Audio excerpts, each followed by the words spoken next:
Hey guys, this is David Wunderlich, and this video is my scouting report on the LSU defense. So LSU likes to call itself DBU. I'm not going to get into that controversy right now, but whether they hold that title or not, they definitely have some good defensive backs. You should already know about Greedy Williams by now, their excellent cornerback. One of their standouts this year is their safety, number 9, Grant Delpit.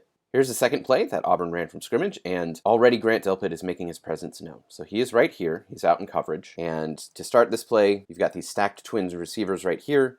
He's going to come over. Delpit is also going to come over shadowing him because that's the guy he's covering. So there we go. Now Auburn's going to try to get somebody open by crossing up the receivers. So this guy's going to come inside while this guy goes outside. And Delpit is going to drop back, and then as soon as he sees Jarrett Stidham trying to hit this receiver over here, he's going to make a quick cut and dive in the way and get an interception. So as we go forward, you can see them crossing paths. Stidham's rolling out, and Delpit jumps the route and grabs the ball. Here's a wider angle on the play. You can see Delpit has dropped back, and as soon as the receiver turns around and tries to get the ball, he's going to dive in the way and get that pick. Just like that. Jarrett Stidham made it a little easy on him, but he still was in the right place at the right time and dove in the way of the route to get the turnover. Here's another excellent play by Delpit. You can see his closing speed. He's starting out here, and he's going to make a tackle on this receiver over here. This is just going to be a quick screen to the receiver, not unlike a lot of the plays that Florida ran last week against Mississippi State. He's just going to come in. This guy's going to come out and block that guy. Delpit will come in and make a really good tackle. So as the play starts, get the play action, throw it out there, but here comes Delpit in like a missile, and he drops the receiver for barely any gain at all. Against LSU, you can't get easy yardage simply by firing it outside really quickly because those defensive backs are really fast and they'll get to the ball in no time at all.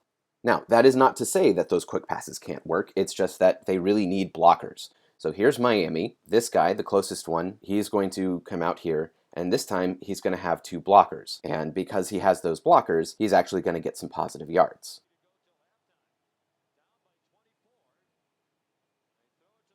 So it is possible to make some headway that way. Here's Auburn doing a different kind of variation. This receiver is going to come back for the screen, and this time he's going to have 3 blockers. And again, it's going to get some positive yardage.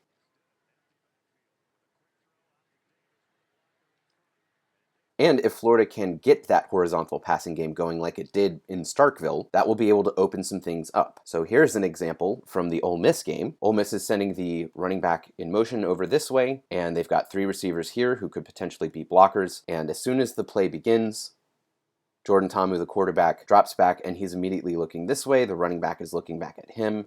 LSU should be thinking, hey, this is a swing pass, and he's going to try to run over this way behind these blockers. But in fact, that's just a fake. What's actually going to happen is Ta'amu's not even going to pump fake. He's just going to come this way and run up the sideline through that big hole over on that side.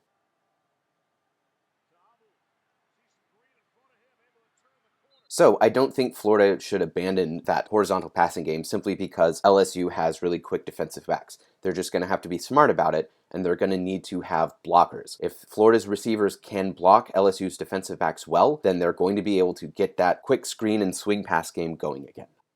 Now, for as much as LSU likes to talk about its defensive backs, I personally always think of LSU as having a good defensive front. And this year, they don't quite have it. They lost K'Lavon Chaisson, their best edge rusher for the year in the Miami game, and they don't have that difference maker in the middle like a Drake Nevis or a Glenn Dorsey. Their 2 best defensive linemen to me are Rashard Lawrence, number 90, and Braden Fehoko, number 91, but ultimately those defensive linemen aren't going to be making a ton of plays. What they primarily do is eat up blocks so that LSU's really good linebackers can then clean up plays. So this is the clearest example I could find of that. You've got 3 down linemen right here, and the edge rusher, Chaisson, before he got hurt. Miami has 6 blockers, 5 offensive linemen, and a tight end against these 4 guys up front and 2 linebackers. So it's 6 on 6. If they're able to block this correctly, they should be able to get some yardage. For Miami's blocking scheme, it's pretty much all about the guards. You're going to have the right guard come around and pull to be a lead blocker for the running back on this handoff, and the left guard is supposed to get up to the second level to block this linebacker right here. And if they can do it correctly, the left guard will block this linebacker, the lead blocker will come around, block this linebacker, and they should be able to get some yardage. They're not able to do that, though, as we watch this play start. You can see right here in the middle, big number 90, that's Lawrence, like I mentioned. He is pushing this way, and he is getting good interference on that left guard. He's eating up space, he's not letting that guard get through.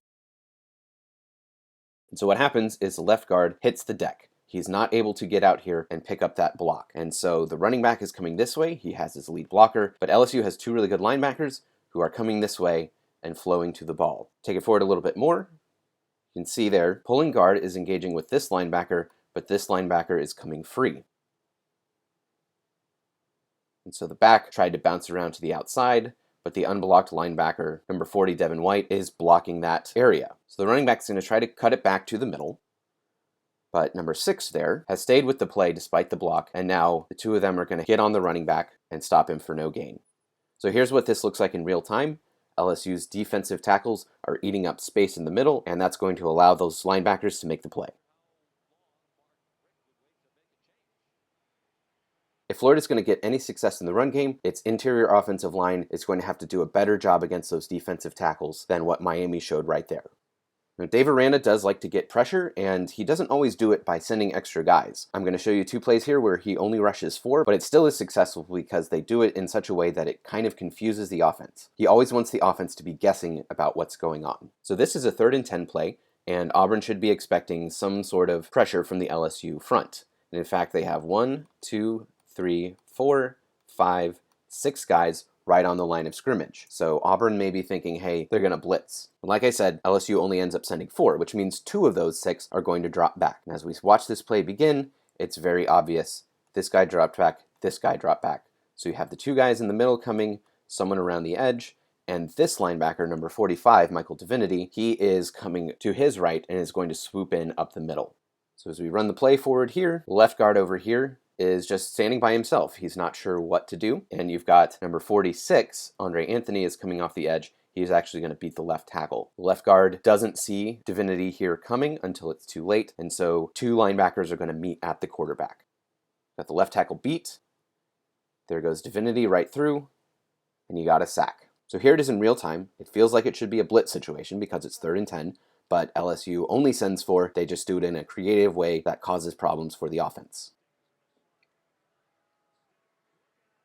By only sending 4, that meant there was good coverage on the potential receivers. There's nowhere for Stidham to get rid of the ball quickly, and he ends up going down because 2 linebackers made an excellent play each. We'll close it out with this play. It's another sack on a creative pressure. It is only a 1st and 10, but Miami is down 33-17 in the 4th quarter as time is running down, so they definitely needed to throw it, and LSU has its normal front 4 right here. But the edge guy is going to drop back into coverage, and he's going to bring our friend from the beginning, Grant Delpit, off the edge as a blitzer. So there's only going to be 4, the 3 down linemen, plus Delpit coming off the edge, but they're still going to get after the quarterback. So as we start going forward, here comes Delpit sneaking up, and he comes in, and the running back tries to pick him up. 2 keys on this play are that defensive tackle is beating the left guard right here, getting good penetration, going to harass Malik Rozier, the quarterback here, and Delpit is going to beat this block and get around. So we keep going forward.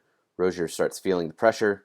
He starts scrambling around, and Delpit chases him down, and he ends up hitting the camera crane with that throw. The throw did not pass the line of scrimmage, so it ends up being intentional grounding, which credits Delpit with a sack. He's actually tied for the team lead with sacks with 3, so that tells you that bringing pressure from the secondary is one way that LSU tries to get after quarterbacks. So we back it up all the way to the beginning. Again, this guy's going to drop.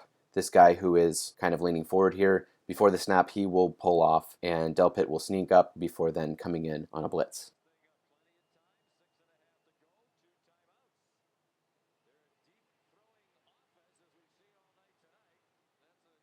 So that's my summary of the LSU defense. They do have good defensive backs just like always. Greedy Williams at corner and Grant Delpit at safety are the 2 standouts. But with well-designed plays and good blocking on the outside, it is possible to get some headway with the quick passing game even though you are trying to stretch them out laterally. They don't have a bunch of monsters up front like they often do, but they are very good at eating up space, eating up blocks, and allowing those linebackers behind them who are very skilled to come in and make a ton of plays. When it is time to bring pressure, they will sometimes send extra guys, but just as often, if not more so, they will get creative with their angles, bringing guys from certain places, dropping guys elsewhere, trying to make sure that the offense never knows exactly what's coming. This LSU defense is very good and very sound in its scheme. They've been under Aranda for a few years, so they know exactly what they're doing.